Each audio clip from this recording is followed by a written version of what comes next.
नमस्कार, आप देख रहे हैं NOI 24 हिंदी चैनल। आज की तारीख है 23 मई 2026, दिन है शनिवार। अब नजर डालते हैं आज की बुलेटिन की अहम और बड़ी खबरों पर। पहली खबर की तरफ चलते हैं। 23 मई 2026 को होने वाला है रोजगार मेला।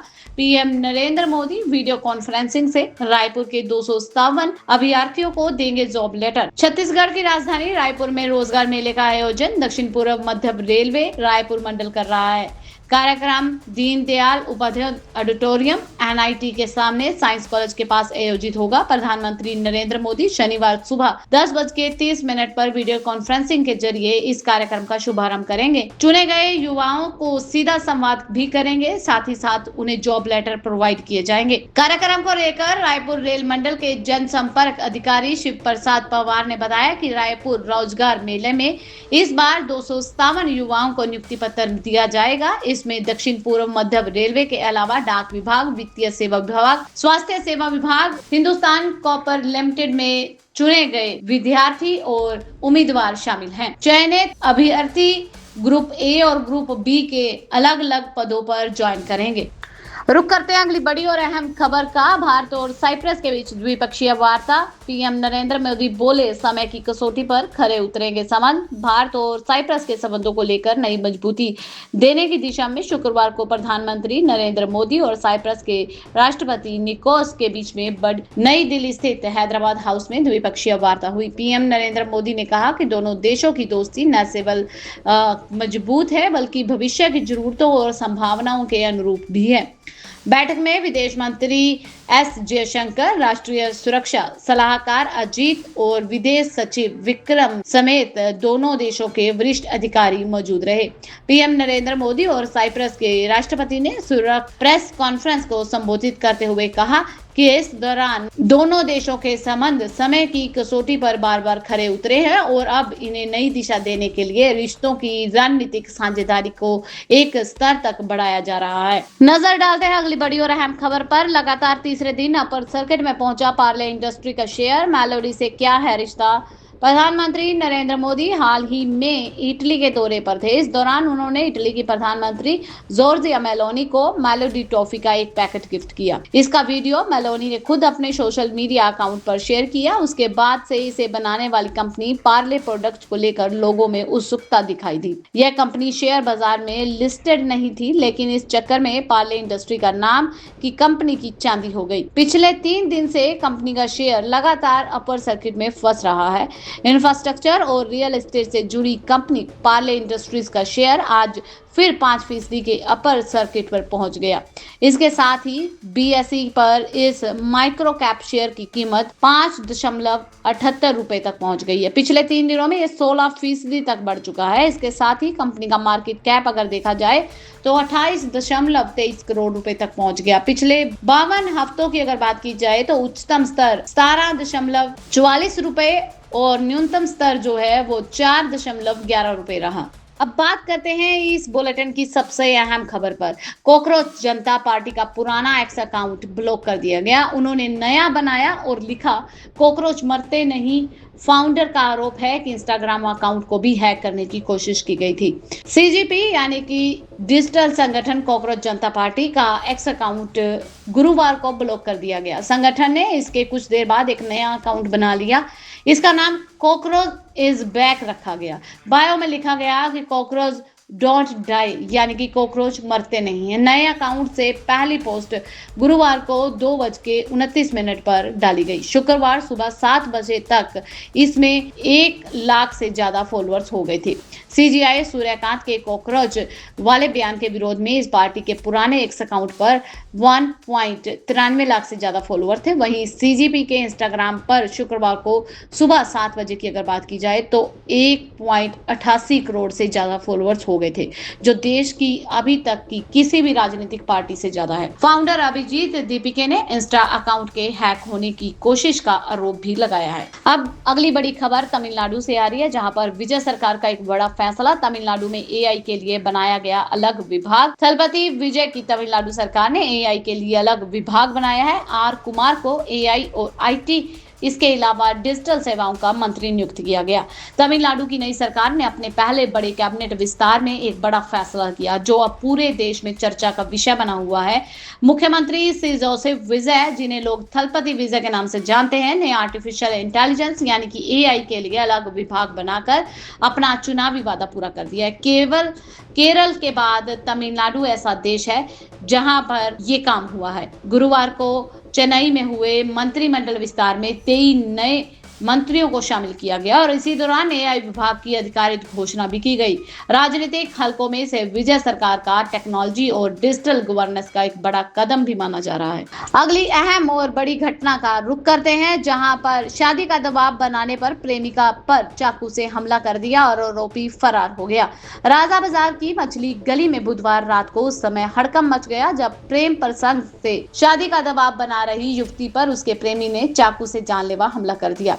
गंभीर रूप से घायल युवती को तुरंत आईजीआईएमएस में भर्ती करवाया गया, जहां इलाज के बाद उसकी हालत खतरे से बाहर बताई जा रही है। आरोपी की पहचान मनीष कुमार यादव के रूप में हुई, जो आईजीआईएमएस के जनरल सर्जरी वार्ड में कंप्यूटर ऑपरेटर के तौर पर काम करता है। बताया जा रहा है कि उसका पिछले 1 साल से जमुई की रहने वाली छात्रा आराध्या मिश्रा के साथ प्रेम संबंध था। युवती पटना में रहकर एसएससी परीक्षा की तैयारी कर रही थी। पीड़िता के अनुसार मनीष लगातार शादी का झांसा देता रहा, लेकिन जब युवती ने शादी के लिए दबाव बनाना शुरू कर दिया तो दोनों के बीच में विवाद बढ़ने लगा। बुधवार रात आरोपी ने समझौते और बातचीत के बहाने युवती को अपने किराए के मकान में बुला लिया। वहां दोनों के बीच में बहस शुरू हुई और गुस्से में आकर मनीष ने चाकू से हमला कर दिया। युवती की चीखें सुनकर आसपास के लोग मौके पर पहुंचे, लेकिन तब तक आरोपी फरार हो चुका था। सूचना मिलने पर शास्त्री नगर थाना पुलिस मौके पर पहुंची और घायल युवती को अस्पताल पहुंचाया। अब पीड़िता की शिकायत है कि पुलिस ने नामजद एफआईआर दर्ज कर ली है और आरोपी की गिरफ्तारी के लिए लगातार छापेमारी भी की जा रही है। अगली बड़ी और अहम खबर का रुख करते हैं। बोलेरो वाहन से 19 लाख से ज्यादा की नकदी बरामद की गई। महिंदपुर रोड पर पुलिस और आयकर विभाग की ये बड़ी कार्रवाई थी। उज्जैन से करीब 48 किलोमीटर दूर महिंदपुर रोड पर एक बोलेरो गाड़ी से 19.53 लाख रुपए नगद मिलने से हड़कंप मच गया। सूचना मिलते ही पुलिस ने वाहन को कब्जे में लेकर चालक से पूछताछ शुरू कर दी। मामले की जांच उज्जैन आयकर विभाग को भी दे दी गई। पुलिस के अनुसार बोलेरो गाड़ी नगदा की गोल्डन केमिकल कंपनी की है। वाहन में 2 लोग सवार थे जिनसे पूछताछ जारी है। रुपए कहां से लाए गए थे और कहां लेकर जा रहे थे अभी इसका खुलासा नहीं हुआ, लेकिन आयकर विभाग के अधिकारियों की टीम उज्जैन से महिंदपुर रोड के लिए रवाना हो गई है। टीम के पहुंचने के बाद ही मामले की जानकारी सामने आ सकेगी। सूत्रों के मुताबिक जिस बोलेरो गाड़ी से नकदी बरामद हुई है वह नागदा की गोल्डन केमिकल कंपनी की बताई जा रही है। फिलहाल पुलिस पूरे मामले की जांच कर रही है। इस गाड़ी से 19.53 लाख रुपए जब्त कर लिए गए हैं।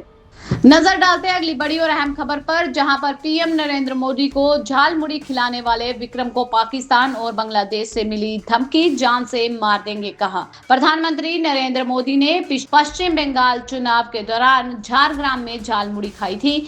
उसे दुकानदार को पाकिस्तान और बांग्लादेश से अब जान से मारने मिल रही हैं।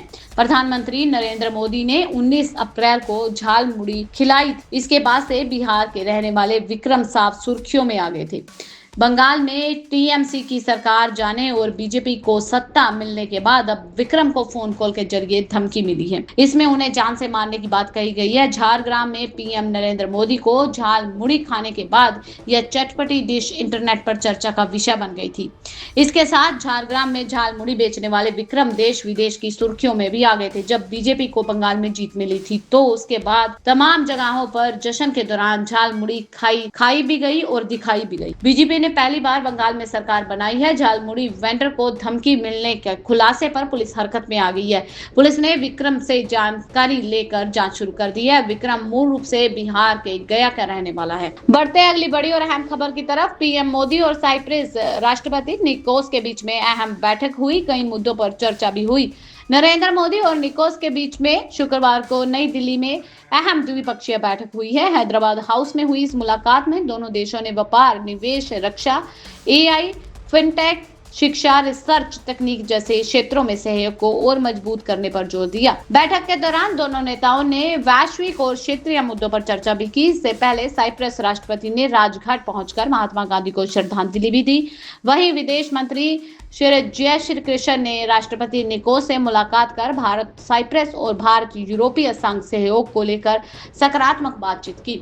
राष्ट्रपति निकोस की यह यात्रा दोनों देशों के रिश्ते के एक नई दिशा की ओर ले जाएगी।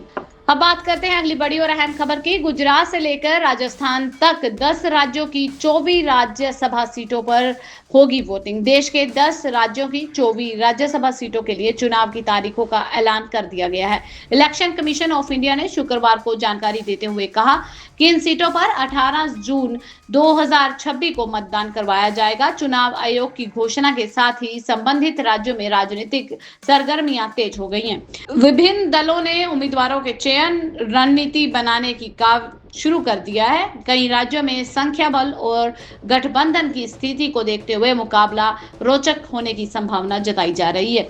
इस चुनावों पर राष्ट्रीय राजनीति की नजर भी बनी रहेगी। नजर डालते हैं अगली बड़ी और अहम खबर पर। गंगा में बियर पीते युवक का वीडियो हुआ वायरल। धार्मिक भावनाएं आहत होने पर लोगों ने जताई नाराजगी। धर्म नगरी काशी में गंगा की पवित्रता को लेकर एक बार फिर से सवाल खड़े हो गए हैं। शुक्रवार को सोशल मीडिया पर एक वीडियो बहुत तेजी से वायरल हुआ, जिसमें एक युवक गंगा स्नान के दौरान हाथ में केन लेकर बियर पीता नजर आ रहा है। वीडियो सामने आने के बाद स्थानीय लोगों और श्रद्धालुओं ने नाराजगी जताई है। लोगों ने इसे धार्मिक आस्था से जुड़ा गंभीर मामला बताते हुए कड़ी आपत्ति जताई। वायरल वीडियो में कुछ लोग युवक से उसका नाम और पता पूछते हुए भी दिखाई दिए। इस दौरान युवक खुद को संतोष कुमार निवासी रोहतास बिहार बता रहा है। दावा किया जा रहा है कि शुक्रवार सुबह करीब 5 बजे युवक अपने साथियों के साथ गंगा पार रेत पर स्नान करने पहुंचा था। इसी दौरान वह गंगा के पानी के बीच खड़ा होकर हाथ में बियर की केन लेता हुआ दिखाई दिया। वीडियो में मौजूद लोग युवक से गंगा को पवित्र करने की बात करते हुए नाराजगी जाहिर कर रहे हैं। सीबीएसई को लेकर मामला सुप्रीम कोर्ट तक पहुंच गया। ये अर्जेंट पिल है। याचिकाकर्ता छात्र पेरेंट टीचर हैं। सुप्रीम कोर्ट पहुंचा सीबीएसई भाषा मामला। केंद्रीय माध्यम शिक्षा बोर्ड यानी कि सीबीएसई की नई भाषा नीति को लेकर आपत्ति बढ़ती जा रही है। इस नीति के तहत कक्षा 9वीं के छात्रों के लिए 2 भारतीय भाषाओं का अध्ययन अनिवार्य रहेगा। इस फैसले के खिलाफ छात्रों, अभिभावकों, शिक्षकों ने सुप्रीम कोर्ट का रुख किया है। इसे जनहित याचिका यानी कि पिल से चुनौती दी गई है। याचिकाकर्ताओं का कहना है कि यह बदलाव अचानक लागू किया गया, जिससे छात्रों पर अनावश्यक दबाव बढ़ेगा। याचिका पर सुप्रीम कोर्ट सुनवाई के लिए तैयार भी हो गया है। सुप्रीम कोर्ट ने अगले सप्ताह सुनवाई के लिए सहमति जताई है। सेंट्रल बोर्ड सेकेंडरी एजुकेशन यानी कि सीबीएसई की नई 3 लैंग्वेज पॉलिसी के खिलाफ एक जनहित याचिका सुप्रीम कोर्ट में दाखिल की गई है, जिसमें कक्षा 9वीं के छात्रों के लिए 2 भाषाएं अनिवार्य करने की फैसले को चुनौती दी गई है। जल्द सुनवाई की मांग की गई है। याचिका छात्रों, अभिभावकों और शिक्षकों की ओर से दायर की गई है। उनका कहना है कि अचानक लागू की गई ये नीति छात्रों के लिए कठिनाई बढ़ाएगी, पढ़ाई का बोझ बढ़ेगा, जिससे शिक्षा प्रणाली प्रभावित हो सकती है। नजर डालते हैं अगली बड़ी और अहम खबर पर। महज 10 साल में नालंदा का सकरी नदी पुल जर्जर हो गया। 2 जिलों का सीधा संपर्क टूट गया। लाखों की आबादी परेशान है। बिहार शरीफ और कतरी सराय मुख्य मार्ग पर दरियापुर के समीप सकरी नदी पर बना हुआ पुल महज 10 साल पहले बना था, जो कि अब वाहनों का भार भवन करने के लिए असमर्थ साबित हो रहा है। पुल के फाउंडेशन के नीचे से मिट्टी सरक जाने के कारण कई पिलरों में झुकाव आ गया है, जबकि बीम का सरिया भी बाहर निकल आया है। पुल की स्थिति को देखते हुए जिला प्रशासन ने गुरुवार को इसके दोनों छोर पर ईंट की दीवार खड़ी करके वाहनों के आगमन पर पूरी तरह से रोक लगा दी है। पुल बंद होने से नालंदा जिले के पूर्वी भाग और शेखपुरा जिले के पश्चिमी क्षेत्र से सीधा संपर्क टूट गया है। दोनों जिलों के दर्जनों गांव की हजारों आबादी अब आने जाने के लिए उन्हें भारी परेशानी का सामना करना पड़ रहा है। इंजीनियर की माने तो पुल की हालत इतनी खराब हो चुकी है कि उस पर वाहनों का चलना किसी खतरे से खाली नहीं है। अगली बड़ी और अहम खबर लखनऊ से आ रही है, जहां पर इलाज के लिए एडमिट नाबालिग छात्रा से डॉक्टर ने किया rape. Deputy CM Brajesh Pathak ने लिया सख्त एक्शन। राजधानी लखनऊ में एक निजी अस्पताल से बेहद शर्मनाक मामला सामने आया है। बख्शी का तालाब स्थित तेजस हॉस्पिटल में इलाज के लिए एडमिट हुई 12वीं क्लास की छात्रा से रेप का आरोप लगाया है। उसने कहा है कि डॉक्टर वीके गिरी ने नाबालिग छात्र के साथ रेप की वारदात को अंजाम दिया। वारदात की सूचना मिलते ही पुलिस अस्पताल में पहुंची, पीड़िता को मेडिकल जाँच के लिए भेजा गया। इस घटना का तत्काल संज्ञान लेते हुए डिप्टी सीएम ब्रजेश पाठक ने तेजस अस्पताल को सील करने और आरोपी डॉक्टर का लाइसेंस रद्द करने के निर्देश दिए हैं। पूरा मामला बीकेटी थाना क्षेत्र स्थित तेजस अस्पताल का है, जहां पर हॉस्पिटल में 3 दिन पहले मानसिक स्वास्थ्य समस्या की शिकायत लेकर एक इंटर की छात्रा को भर्ती करवाया गया था। अस्पताल में तैनात डॉक्टर वीके गिरी पर इस छात्रा के साथ दुष्कर्म करने का गंभीर आरोप लगाया गया है। दुष्कर्म की घटना के बाद पीड़िता छात्रा की हालत और बिगड़ गई। परिजनों ने तुरंत बीकेटी पुलिस स्टेशन में शिकायत दर्ज करवाई। पुलिस ने आरोपी डॉक्टर को हिरासत में लेकर पूछताछ शुरू कर दी है। पीड़िता का मेडिकल परीक्षण भी करवाया जा रहा है। उत्तर प्रदेश के डिप्टी मुख्यमंत्री ब्रजेश पाठक ने इस मामले पर तुरंत संज्ञान लिया और कड़ी कार्रवाई के लिए निर्देश दिए। उन्होंने सोशल मीडिया प्लेटफॉर्म एक्स पर पोस्ट करते हुए बताया कि तेजस अस्पताल को तत्काल सील करने के आदेश दे दिए गए हैं। साथ ही आरोपी डॉक्टर वीके गिरी का चिकित्सा लाइसेंस यानी कि डॉक्टरी लाइसेंस को तुरंत रद्द कर दिया गया है। आरोपी की आयुर्वेदिक डिग्री जब्त करने के लिए आयुर्वेदिक विभाग को पत्र लिखा गया ताकि वह भविष्य में किसी भी प्रोटेक्स न कर सके। और डिप्टी सीएम ने कहा कि उत्तर प्रदेश सरकार पीड़ित बिटिया और उसके परिवार के साथ है। मैं भरोसा दिलाता हूं कि आरोपी डॉक्टर को कड़ी से कड़ी सजा मिलेगी। बढ़ते हैं अगली बड़ी और अहम खबर की तरफ, जहां पर बंगाल में सोना पप्पू के खिलाफ केस में ईडी ने 9 जगह पर छापे मारे और पूर्व डीसीपी के घर ताला तोड़कर घुसी थी। ईडी ने शुक्रवार को पश्चिम बंगाल में कई जगहों पर नए छापे मारे। ये छापे कोलकाता पुलिस के गिरफ्तार अधिकारी शांतनु सिन्हा विश्वास और कथित अपराधी बिशपजीत उर्फ सोना पप्पू से जुड़ी मनी लॉन्ड्रिंग मामले के जांच के तहत मारे गए हैं। उन्होंने बताया कि कोलकाता और मुर्शिदाबाद में कुल 9 जगहों पर छापे मारे गए हैं। इन जगहों में मोहम्मद अली उर्फ मैक्स राजू, विश्वास के भतीजे सौरभ अधिकारी, विश्वास के एक करीबी सहयोगी और कोलकाता पुलिस में सब इंस्पेक्टर राहुल अमीन अली और मुर्शिदाबाद में विश्वास के घर शामिल थे। ये थी अब तक की मुख्य और बड़ी खबरें। ऐसी और खबरें जानने के लिए चैनल को सब्सक्राइब कर ले, बेल आइकन को प्रेस कर ले ताकि आपसे आने वाली खबरें मिस ना हो। मिलते हैं अगली वीडियो में, तब तक के लिए आप खुश रहें, सुरक्षित रहें, हम यही दुआ करते हैं। धन्यवाद।